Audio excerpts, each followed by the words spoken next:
स्वागत आप सभी का आपके अपने चैनल ले ले मेरा ज्ञान में। और हम आपके लिए लेकर आए एक और नया वीडियो।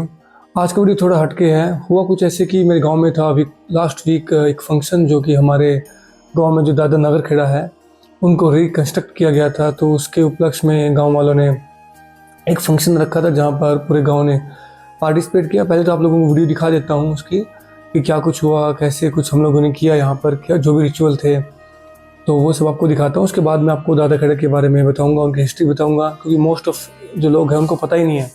जैसे कि मैंने जब वहाँ पर था, मैं जब वीडियो बना रहा था ये, तब मैंने वहाँ पे लोगों से पूछा दादा खेड़ा होते कौन है, उनका जो क्यों उनको पूजा जाता है, रीज़न क्या है उनके पूजने के। और उनके एक्चुअली मैंने मोटा मोटा आपको बताऊँ तो उनकी हिस्ट्री के बारे में मैंने बात करने की कोशिश की।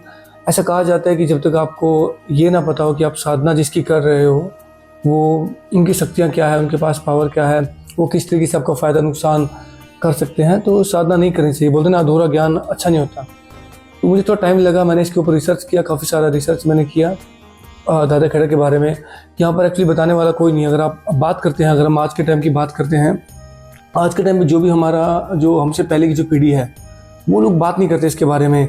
स्पेशली जब बात करते हैं हम अपने जो हमारे ओल्ड गॉड कह लो या फिर लोकल गॉड कह लो या फिर गाँव में जिन भी देवी देवताओं को पूजा जाता है उनके बारे में इतना बात लोग करते नहीं हैं, उनके बारे में बताते नहीं हैं। तो मैंने भी एक मेरे यहाँ पर लगभग 50-55 साल के एक बंदा रहा होगा, उनसे मैंने पूछा कि ये कौन है, किनके अवतार हैं, कैसे, उनके इसके बारे में कुछ आइडिया नहीं था। तो उनको सिंपल पता था कि हाँ दादा खेड़ा है, सभी इसकी पूजा करते तो हम भी कर रहे हैं। तो इतना सा था। तो मुझे लगा कि शायद ऐसा तो नहीं हो सकता, चलो इसके बारे में थोड़ा सा और रिसर्च करते। तो मैंने रिसर्च किया, उसके बाद वीडियो बनाया और काफ़ी इंटरेस्टिंग वीडियो है, मुझे काफ़ी अच्छा लगा।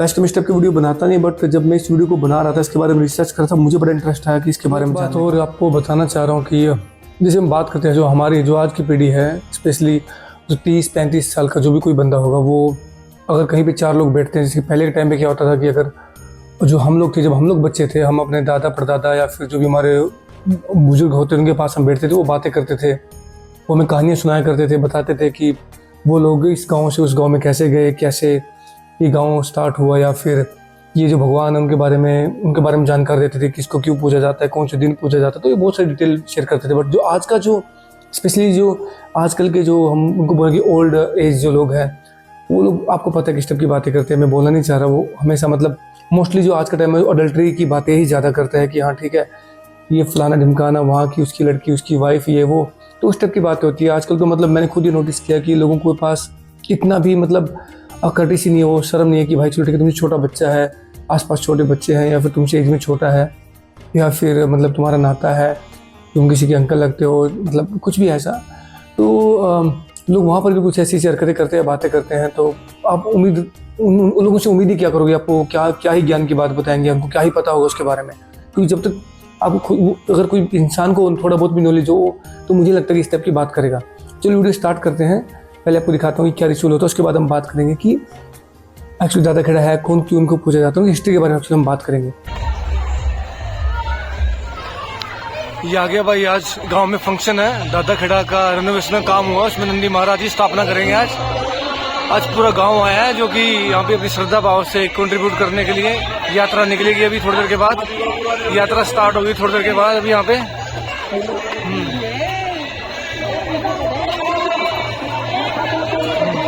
आप देख सकते हो सभी महिलाएं कलश लेके यहाँ पर आई हुई है। ठीक है, ये हमारे गांव का शिव मंदिर है, आप देख सकते हो यहाँ पे।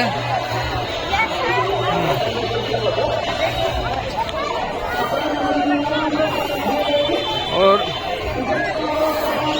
यहाँ पर आप देख सकते हो नंदी महाराज जिनकी स्थापना आज होगी, उसकी तैयारी में लोग लगे हुए हैं। ये एक दूसरा मंदिर है, जो यहाँ पे एक दूसरा मंदिर और है यहाँ पे, जो कि जितने भी जो संधू लोग हैं उनको मानते हैं, इन पीर बाबा को, जो कि दादा काला पीर इनको बोले जाते हैं। संधू है ऑल ओवर इंडिया में या दुनिया में, इनको बहुत मानते हैं। और आगे बढ़ते हैं तो यहाँ पर एक और छोटा सा मंदिर देख सकते हो, नागा बाबा जी का एक छोटा सा यहाँ पे मंदिर है, जिन्होंने यहाँ पे तपस्या की थी, तो उनके लिए श्रद्धा भाव से यहाँ पे एक मंदिर बनाया गया है।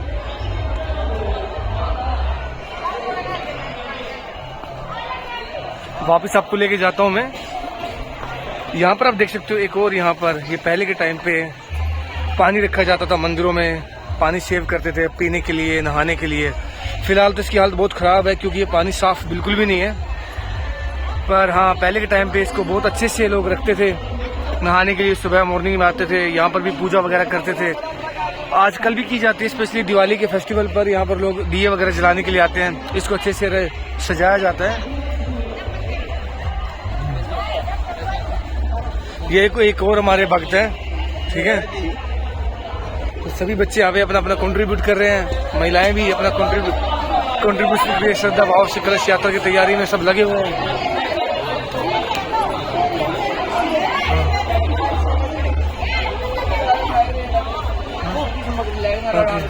यहाँ पर आप देख सकते हो धूप की सामग्री तैयार की जा रही है हवन के लिए। थोड़ी देर के बाद हवन स्टार्ट होगा।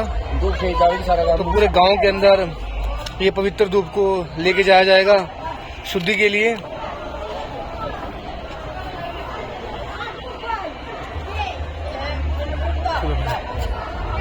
चलो आप आगे बढ़ते हैं, आपको दिखाते हैं एक बार और फिर से नंदी महाराज के दर्शन आपको कराए जाते हैं। उसके बाद में आपको बताऊंगा कि जो दादा खेड़ा है वो होता क्या है। जैसे कई जगह उनको बोला जाता है क्षेत्रपाल, कई जगह नगर खेड़ा बोलते हैं, कई जगह दादा खेड़ा बोलते हैं। तो हर जगह का अपना अपना एक नाम है। तो आप देख सकते हो नंदी महाराज पूजा भी स्टार्ट हो गई है। वहाँ पर आप बहुत सारे लोग, महिलाओं का आप आगे जाके देख सकते हो, ठीक है। यहाँ पर आप देख सकते हो कि महिलाएं अभी लाइन में, शायद अभी यात्रा स्टार्ट होगी। जो आप आगे आप जो इस ट्रैक्टर के आगे एक और ट्रैक्टर है, डीजे मंगवाया गया है जहाँ पे अभी भक्ति संगीत भी चला हुआ है। ये पूरे गांव की यात्रा भी स्टार्ट होगी। और एक और वहाँ पर ट्रैक्टर ट्रॉली खड़ा है जिसमें कि बच्चे वगैरह चलेंगे साथ में। और यहाँ पे नंदी महाराज उनके पीछे पीछे होंगे और उसके पीछे जितनी महिलाएं हैं ये सब चलेंगी, आगे बढ़ेंगी और पूरे गाँव के चक्कर लगाया जाएगा धूप के साथ। एक बार और मैं आप सबको दर्शन कराता हूँ नंदी महाराज के पास से जाके। आप देख सकते हैं नंदी महाराज।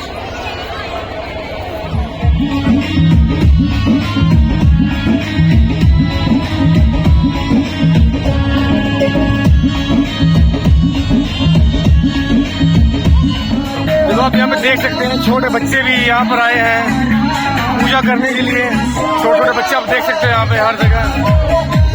ये आप देखो छोटा बच्चा यहाँ पे डांस कर रहा है, छोटी गुड़िया भक्ति गानों में भी यहाँ पर डांस कर एंजॉय करिए इस मोमेंट को। और पूजा भी स्टार्ट हो गई है। सभी अपनी श्रद्धा भाव से जो भी दान इनको करना है, फल फ्रूट पैसे या गेहूँ जो भी है वो दान यहाँ पे दिया जा रहा है। आप देख सकते हो वहाँ पे आगे। और गांव की लगभग महिलाएं, सभी महिलाएं यहाँ पर आ गई है। जो बची है अभी भी आप देख सकते हैं, अभी महिलाएं आ रही हैं।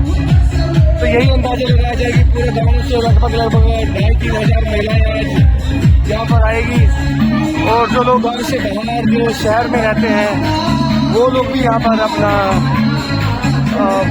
आशीर्वाद लेने के लिए दादा खेड़ा जी के यहाँ पर आएंगे आज और यात्रा में शामिल होंगे। तो अभी दादा खेड़ा की हिस्ट्री के बारे में थोड़ा बात कर लेते हैं और नंदी महाराज के बारे में भी थोड़ा बात करते हैं कि नंदी महाराज के दादा खेड़ा के स्थान पर भी स्थापित किया जाता है। इन दोनों के बारे में भी मैं आपको बताता हूँ अभी। तो ये मैं आपको लेके आ गया हूँ जो हमारे गांव के दादा नगर खेड़ा है, इनका जो मंदिर है यहाँ पर। ये ऊपर का जो आप जगह आप देख पा रहे हो, यहाँ पर उनकी नंदी महाराज जी की स्थापना होगी। अभी रिसेंटली इसको रेनोवेट कराया गया है। देखो कुत्ता घुस गया, उसको निकाला जाएगा बाहर। अभी मैं इसको थोड़ा निकाल लेता हूँ, 1 मिनट। और ये मेरी ताई जी आ गई है सफाई करने के लिए यहाँ पे दादा नगर खेड़ा के। अभी थोड़ी देर के बाद यहाँ पर लोग आएंगे, पूजा की जाएगी, हवन होगा, इसकी अच्छी सफाई होगी दूध के साथ। आप देख सकते हो अंदर अभी रिसेंटली बनाया गया इसको। मैं थोड़ा आपको दूर से दिखा देता हूँ इसको मैं। आप देख सकते हो ये तो जो इनके ऊपर जो बनाया गया है, जैसे कि इंद्र भगवान का जो होता था, जो सिंहासन का जो पीछे वाला जो होता था ना ऊपर के लिए जो टॉप आप देख सकते हो, ठीक है। तो कुछ उस तरीके का ही बनाया गया है इसको। और ये में सब वाइट होता है। और जब भी यहाँ पे पूजा की जाती है तो मोस्ट ऑफ टाइम इसमें दूध ही मतलब मिलाया जाता है इनके साथ में। जो पूजा की जाती है दूध के साथ ही इनका अभिषेक किया जाता है। चलो अभी बता देते हैं आपको थोड़ा सा और इनके बारे में, इनकी हिस्ट्री के बारे में और क्यों पूजा जाते हैं, ये सब बातें कर लेते हैं। तो ये था जो वीडियो मैंने वहाँ पे शूट किया था। काफ़ी अच्छे से हम लोगों ने इस फंक्शन को सेलिब्रेट किया। तो अभी बात कर लेते हैं दादा खेड़ा के उत्पत्ति के बारे में। तो वेद पुराणों के हिसाब से, पुरानी कहानियों के हिसाब से एक बहुत ही बड़े ऋषि हुए थे जिनका नाम था ऋषि कश्यप। उनकी 2 पत्नियां थी जिनमें से एक का नाम था दिति और दूसरी का नाम था अदिति। जो दिति थी, ऐसा माना जाता है कि उन्होंने जितने भी देवता है उन सबको जन्म दिया था, और जो अदिति है उन्होंने जितने भी राक्षस थे उन सबको जन्म दिया। बाद में जब वो बड़े हुए तो उनका आपस में झगड़ा होना स्टार्ट हुआ, तो जिसकी वजह से जो भगवान ब्रह्मा है उन्होंने सॉल्यूशन निकाला कि काम करते हैं, जो स्वर्ग लोक है वो देवताओं को दे देते हैं और जो पाताल लोक है वो राक्षसों को दे देते हैं, या जिनको असुर भी बोलते हैं। तो इससे जितने भी राक्षस लोग थे, राक्षस प्रजाति के जो लोग थे, वो काफ़ी चिढ़ गए कि ये तो हमारे साथ भेदभाव हुआ है। तो उसकी वजह से उनका आपस में झगड़ा होना स्टार्ट हो गया। तो जैसे ही राक्षस इंद्रलोक पे अटैक करते हैं, जिसको स्वर्ग लोग बोलते हैं, उस पर अटैक करते हैं, वो भाग जाते हैं सीधा विष्णु जी के पास, और विष्णु जी की कृपा से वो हमेशा सारे वॉर, जितनी भी उनकी वॉर लड़ाइयाँ जो भी होती है वो जीत जाते थे। और इस तरीके से धीरे धीरे जितने भी राक्षस थे वो सब मरना स्टार्ट हो गए। तो इस बात को देख के जो उनकी माता थी अदिति, उनको बड़ा दुख हुआ कि भाई ऐसे तो सारे मेरे बच्चे मर जाएंगे, तो कुछ तो करना पड़ेगा। तो उन्होंने क्या किया कि उन्होंने अपने पति को भी भगवान मान के उनकी तपस्या करना स्टार्ट कर दिया। और इस बात से जो ऋषि कश्यप से बड़े खुश हुए, तो उन्होंने बोला कि हाँ देवी बोलो भाई, तुम्हें क्या वरदान चाहिए। तो उन्होंने बोला कि मुझे वरदान में एक ऐसा बेटा चाहिए जो इंद्र को भी मार सके। तो ऋषि कश्यप भी सुन के मतलब बड़ा उनको खराब लगा कि वो एकदम ऐसे हैरान थे कि भाई तुम कुछ भी मांग सकते हो, ये तो कोई मांगने वाली बात नहीं ना। तो उन्होंने कहा कि भाई तुम, ये तो तुम्हारी सगी बहन के बच्चे हैं, तुम उनको कि ऐसा बेटा तुम क्यों चाहते हो जो उनको ही मार दे।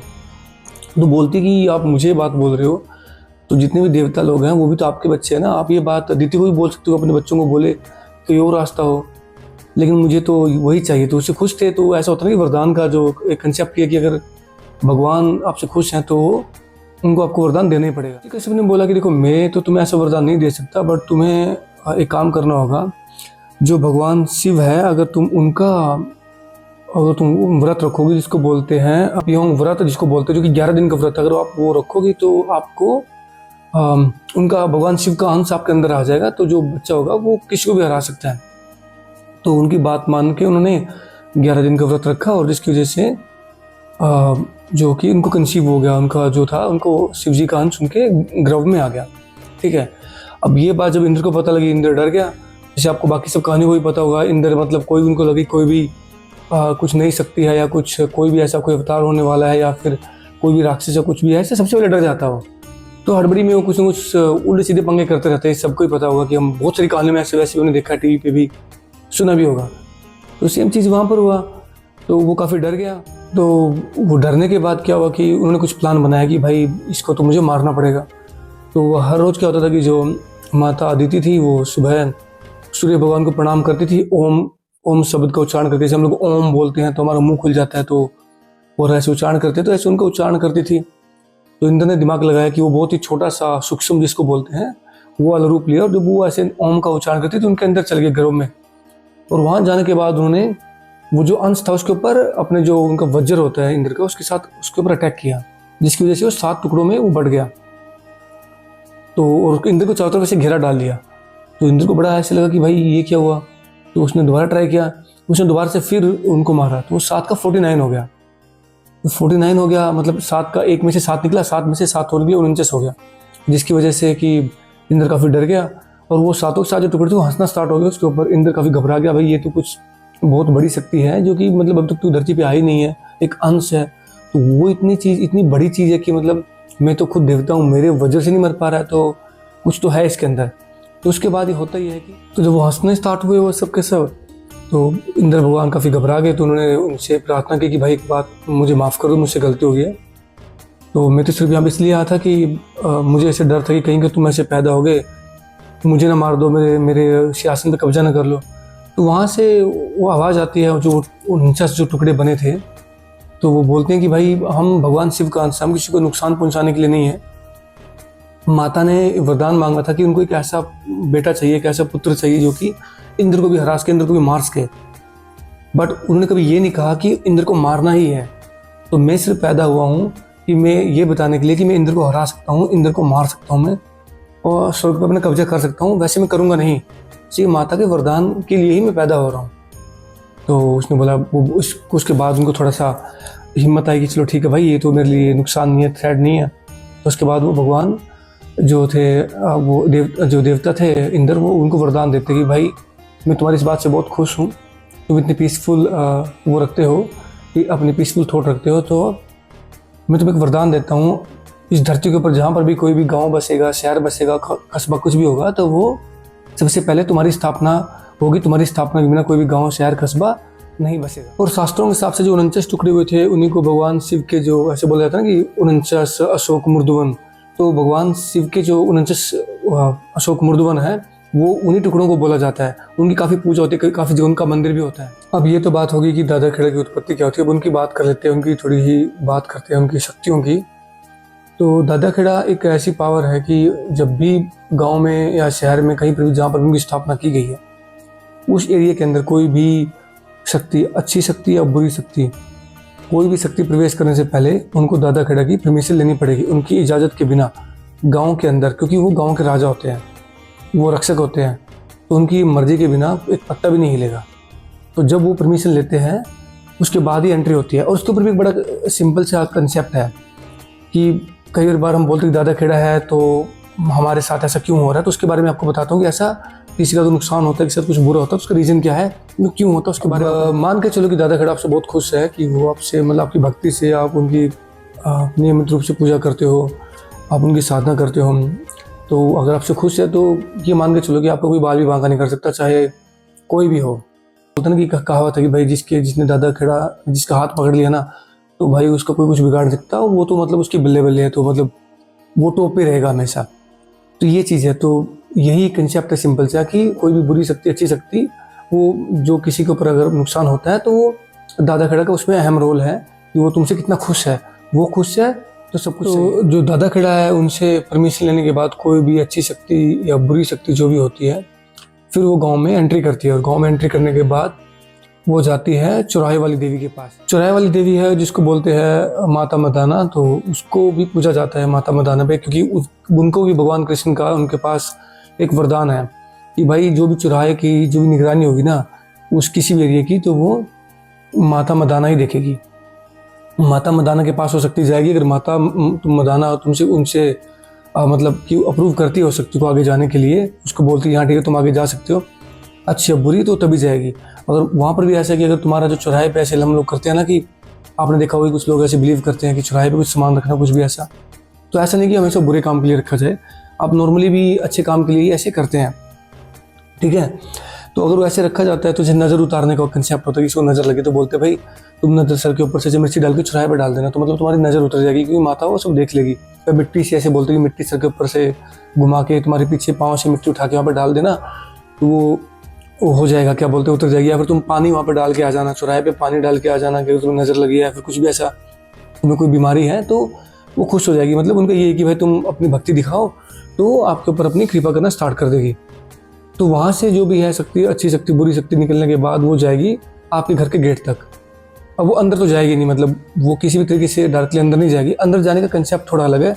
वो अंदर जाती हैं, वो डिपेंड करता है आपके जो भी घर में जिनको पितृ बोलते हैं, कुल देवी देवता बोलते हैं, उनके ऊपर से होता है कि वो अंदर जाने देंगे कि नहीं होंगे, नहीं जाने देंगे। अब यहाँ पर ये है कि मान के चलो कि अगर आपके जो भी पितृ देवता है या फिर जिनको हम पूजते हैं, जो हमारे पूर्वज ही होते हैं एक तरीके से, वो उनको पूजते हैं, अगर वो आपसे खुश हैं, उनकी आपके ऊपर अच्छी कृपा है, और आपकी जो भी कुल देवी है या कुल देवता है जो भी आपको पूछते हैं, उनकी आपके ऊपर कृपा है, उसके बेसिस पे ही कोई भी अच्छी बुरी शक्ति आपके घर में आएगी। तो मान के अगर भले अच्छी शक्ति भी क्यों ना हो, अगर आपके वो देवी देवता खुश नहीं है, मतलब आपके जो जिनको हम बोलते हैं ओल्ड गोल्ड बोला जाता है, अगर उसकी इंग्लिश में बात करें तो हम लोकल लैंग्वेज में बात करते हैं, पितर देवता हो गए, हमारे पितर हो गए, ऐसे बोलते हैं ना। कि गांव में एक छोटा सा खेतों में एक छोटा सा मंदिर बनाते हैं जिसको बोरखा बोल देते हैं, 2-4 इंटू का व्हाइट कलर का, तो सिमिलर कंसेप्ट होता है वो, ठीक है। अगर आपसे खुश नहीं है, बाकी भले सब खुश हो शक्ति आ तो जाएगी आपके पास, लेकिन आपके अंदर घर के अंदर नहीं आएगी, अच्छी हो चाहे बुरी हो, तो उनका खुश होना भी मतलब एक बहुत बड़ा कंसेप्ट है। तो इस बात से आप समझ गए कि दादा खेड़ा जो है कि कितने ज़्यादा पावरफुल है, कि जो इंद्र को भी हरा सकते हैं, उनके पास जो शक्तियाँ हैं, कोई भी अच्छी बुरी शक्ति है आपके घर तक पहुँचती है, कैसे होती है, उनकी कृपा है। तो मतलब आपको कुछ और करने की ज़रूरत नहीं है, कहीं भी आपको जाने की ज़रूरत नहीं, मतलब आपको घर से बाहर भी जाने की ज़रूरत नहीं है, वो इतने पावरफुल है। वो खुश तो सब कुछ खुश। दादा खेड़ा के बारे में बात कर लेते हैं, उनके जो स्थापना के बारे में, उनकी स्थापना कैसे की जाती है। तो भाई दादा खेड़ा के ना बहुत सारे नाम हैं और अलग अलग जगह अलग अलग नाम है। जैसे हम लोग दादा खेड़ा बोलते हैं, कई जगह उनको क्षेत्रपाल बोला जाता है, कहीं पर वहाँ उनको क्या बोलते हैं, बड़े भैया बोला जाता है, कहीं पर वहाँ पर उनको भूमिया बोला जाता है, जैसे पंजाब वगैरह में जठेड़ा जी बोला जाता है, ठीक है। इसके अलावा उनको क्या बोलते हैं, बीर भैया बोला जाता है, ठीक है। ऐसे उनके मतलब बहुत सारे नाम हैं। और उनको ऑलमोस्ट नॉर्थ में तो हर जगह ही उनको पूजा जाता है। हर जगह अगर आप देखो, व्हाइट कलर का एक छोटा सा टेम्पल होता है, कहीं पर बहुत छोटा होता है, कहीं पर बड़ा है। वो डिपेंड करता है कि गाँव की पॉपुलेशन के ऊपर, उनकी भक्ति भावना के ऊपर उन्होंने कैसे तरीके का बनाया हुआ है। तो कहीं पर बहुत छोटा था, कहीं पर काफ़ी बड़ा होता है, तो लेकिन होता हमेशा वाइट ही होता है। वो उनके ऊपर हमेशा वाइट कपड़ा ही चढ़ाया जाता है। मतलब वो डिपेंड है, वो भी आपके ऊपर। आप चाहो तो जो छोटा सा झंडा जो होता है, उसको ध्वज बोलते हैं, वो डाल सकते हो आप। उनको मतलब पहना उनको दिया जा सकता है, या फिर आप उनको ऐसे वो कोई और कपड़ा भी आप दे सकते हो उनको, ठीक है। तो ये उनका होता है। तो इनको मतलब राजस्थान, हरियाणा, पंजाब, दिल्ली, MP, UP, उड़ीसा, मतलब नॉर्थ में तो हर जगह इनका। साउथ का मुझे इतना कुछ आइडिया है नहीं, शायद उनको कुछ और नाम हो, क्योंकि आपको पता उनकी लैंग्वेज थोड़ी अलग होती है, तो वो थोड़ा अलग बोलते हैं। जैसे हम लोग भाई बोलते थे, भैया बोलते, वो लोग अन्ना बोलते हैं, तो थोड़ा सा लैंग्वेज में शायद होगा। लेकिन इतना मुझे पता है कि शास्त्रों के अकॉर्डिंग हम चलते हैं, तो वो बाहर का तो मुझे नहीं पता, लेकिन ऑल ओवर इंडिया के हर गाँव शहर में होता है, ठीक है। और एक और आपको इंटरेस्टिंग बात बताता हूँ। जैसे भी कोरोना आया था, ठीक है, तो कोरोना में आपने देखा होगा कि शहरों में बहुत भयंकर फैला। कोई भी बीमारी हो, मतलब कोरोना तो एक एग्जांपल आपको दे रहा हूँ, कोई भी बीमारी हो शहरों में जब फैलती है तो बहुत ज़्यादा फैलती है। लेकिन जब बात आती है गाँव की, तो बहुत कम बीमारियाँ ही गाँव में फैलती है, बहुत लिमिटेड होता है। उसका कारण आपने कभी सोचा है कि ऐसा क्यों है? कारण बहुत ही सिंपल है। गाँव में क्या होता है कि लोग ना नॉर्मली जो दादा खेड़ा है उनकी पूजा करते हैं, वो जाते हैं उनके मंदिर में। लोगों को पता भी होता है कि ऑलमोस्ट हर बंदे को पता होता है कि दादा खेड़ा कौन है। और लेकिन जो शहर के लोग होते हैं उनके साथ पता हो, मोस्टली लोगों को तो पता नहीं होता कि होते क्या है। और जिनको पता भी है तो वो भी रेगुलर उनके पास नहीं जाते। तो जैसे मैंने बोला कि भाई वो शहर या नगर के राजा होते हैं, रक्षक होते हैं। जब रक्षक ही तुमसे खुश नहीं है ना, तो वो कैसी सुरक्षा तुम्हें दे सकता है? तो यही कारण है कि शहरों में ये सब बीमारियाँ वगैरह ज़्यादा फैलती है कंपेयर टू गाँव में, क्योंकि वहाँ पर रक्षा करने के लिए दादा खेड़ा हमेशा तैयार रहते हैं। टॉपिक में वापस आते हैं और बात करते हैं कि दादा खेड़ा की स्थापना कैसे होती है। तो पहले के समय में ऐसा होता था, गाँव जब काफ़ी बड़े हो जाते थे ना, तो वहाँ से कुछ लोग ना निकल के दूसरे गांव की तरफ जाना स्टार्ट करते थे, दूसरी जगह पर जाना स्टार्ट करते थे, एक नया गांव बसाने के लिए। कारण ये होता था, पहले भी खेती इतनी अच्छी होती नहीं थी, पानी की बहुत ज़्यादा समस्या थी, अकाल पड़ता था। तो उस चक्कर में लोग बंजारे की तरह यहाँ से वहाँ से घूमते थे। तो पानी की खोज में, अच्छी खेतों की खोज में, कि जहाँ पर अच्छी ज़मीन हो, जहाँ पर खेती कर सके, जहाँ पर रहा जा सके, उनको रिसोर्सेज मिल जाए ईजिली। तो उस चक्कर में अगर वो एक जगह से दूसरी जगह पर जाते थे, जहाँ पर भी वो जाते थे, सबसे पहले जहाँ पर खाना बनाया जाता था, मान के चलो कि कहीं पर भी गए, यहाँ से 50-60 किलोमीटर अगर कल को मैं जाता हूँ, या हम लोग यहाँ शिफ्ट करते हैं, तो वहाँ पर नया गांव बसाते हैं, तो जहाँ पर सबसे पहले खाना बनाया जाएगा, जिस जगह पर सबसे पहले खाना बनाया जाएगा, उस जगह पर लोग 2 ईंटें रख देते थे, एक पत्थर रख देते थे, या फिर 2-5 ईंटें रख देते थे। तो उसको, उस जगह को दादा खेड़ा समझ के उसको पूजना स्टार्ट कर देते थे। तो ये बड़ा सिंपल सा कंसेप्ट है।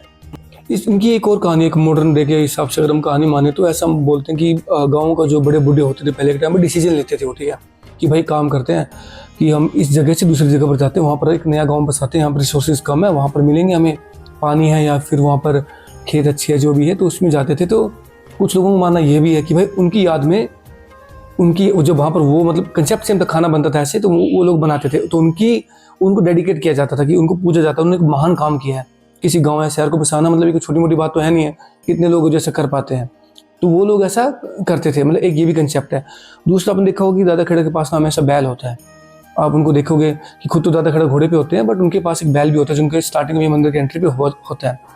तो वो रिफ्लेक्ट करते हैं कि वो किसान रहे होंगे, ठीक है। दूसरी चीज़ कि मतलब जब भी आप देखते हो कि दादा खेड़ा के पास जो बैल होता है, अगर हम किसान से उसको कनेक्ट करते हैं, तो किसान पहले के टाइम पे बैल होता था किसानों के पास। तो किसान जब सुबह उठता था, वो मतलब ब्रश वगैरह जो भी होता है, कि अगर वो ब्रश करे या फिर जो भी नहाना धोना बाद में करता, सबसे पहले अपने बैल के पास जाता था, उसको चारा वारा डालता था, उसको पानी वानी पिलाता था, ताकि वो तब तक खा ले, जब तक वो खाना खाता उसको खेत में जाके काम कर सके। तो उसको इक्वली ऐसा अपने आप की तरह कमाने वाला मानता था। उसके बेसिस पे ही उसके ऊपर ही पूरा डिपेंड होता था, हर पूरा परिवार उसके ऊपर डिपेंड होता था, कि जितना अच्छा बैल काम करेगा, जितना अच्छा बैल होगा, तो उनकी तरक्की होगी, उनके पास सब कुछ होगा। तो एक इस तरह की सिंबल के तौर पे वो उनके यहाँ पे जो स्थापना की जाती है बैल की भी, हर दादा खेड़ा के अंदर। अभी बात कर लेते हैं गाँव के बारे में। जैसे कि बहुत सारे गाँव होते हैं जिनके नाम के पीछे खेड़ा या खेड़ी लिखा होता है, ठीक है।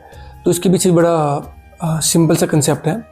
मान के चलो कि कोई गांव है, उस गांव से गांव निकल के वो किसी दूसरी जगह पर गया है। अगर वो जाता है उस गांव की सीमा से बाहर, तो वो अपने गांव के पीछे कभी भी खेड़ा या खेड़ी नहीं लगाएंगे। एग्जाम्पल के तौर पर जैसे अपना खुद का गाँव है, ठीक है, हम लोग पहले कोत में थे, वो हिसार में आता है, ठीक है, तो वहाँ से जाके यहाँ पे कैथल में आए, कैथल जाके कुतुबपुर में है, तो दोनों की बाउंड्री जो है वो लगती नहीं है, मतलब उस जो हमारा ओरिजिनल जो गांव है कोत, उससे इसकी बाउंड्री नहीं लगती, इसलिए हम लोगों ने अपना गांव का अलग नाम रख दिया कुतुबपुर। सेम जो कहानी है वो एक रोहतक का गांव है मोखरा, जिसमें से गांव निकला था जिसका नाम था निदाना, ठीक है, तो निदाना भी उससे अलग होके मतलब बसा है, उसकी बाउंड्री से बाहर है, तो उनका भी खुद का खेड़ा है।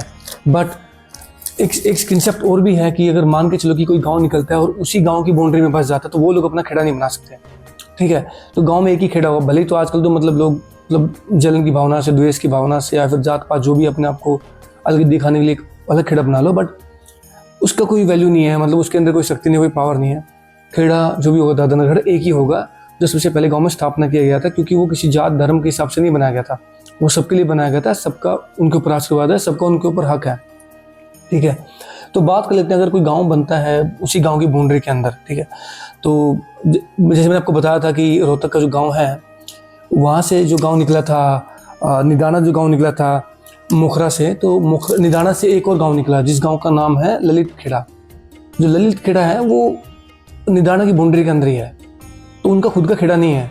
तो वो लोग क्या करते हैं, जब भी कुछ भी शादी ब्याह कुछ भी होता है या फिर कोई भी फंक्शन होता है, जब भी दादा खेड़ा की पूजा की जाती है, तो वो लोग निदाना में जाके ही उनकी पूजा करते हैं। तो दादा खेड़ा को पूजा कब जाता है, तो मोस्टली उनको संडे को उनकी पूजा होती है, बहुत सारी जगह उनको मंडे की भी पूजा की जाती है। तो दादा खेड़ा का जो पूजने का जो तरीका है वो बहुत ही साधारण, बहुत ही सिंपल है, मतलब बहुत ही वो एक ऐसे इतने अच्छे भगवान हैं कि वो बहुत जल्दी आपसे मान जाते हैं, बहुत जल्दी खुश हो जाते हैं, ठीक है। उनका मतलब उनका ऐसा बोला जाता है कि क्योंकि वो शिव जी के अवतार है, तो शिव जी खुद भोले बाबा बोलते हैं, तो उनके अवतार है, तो आप समझ सकते हो कि वो भी उनकी तरह ही भोले होंगे, ठीक है।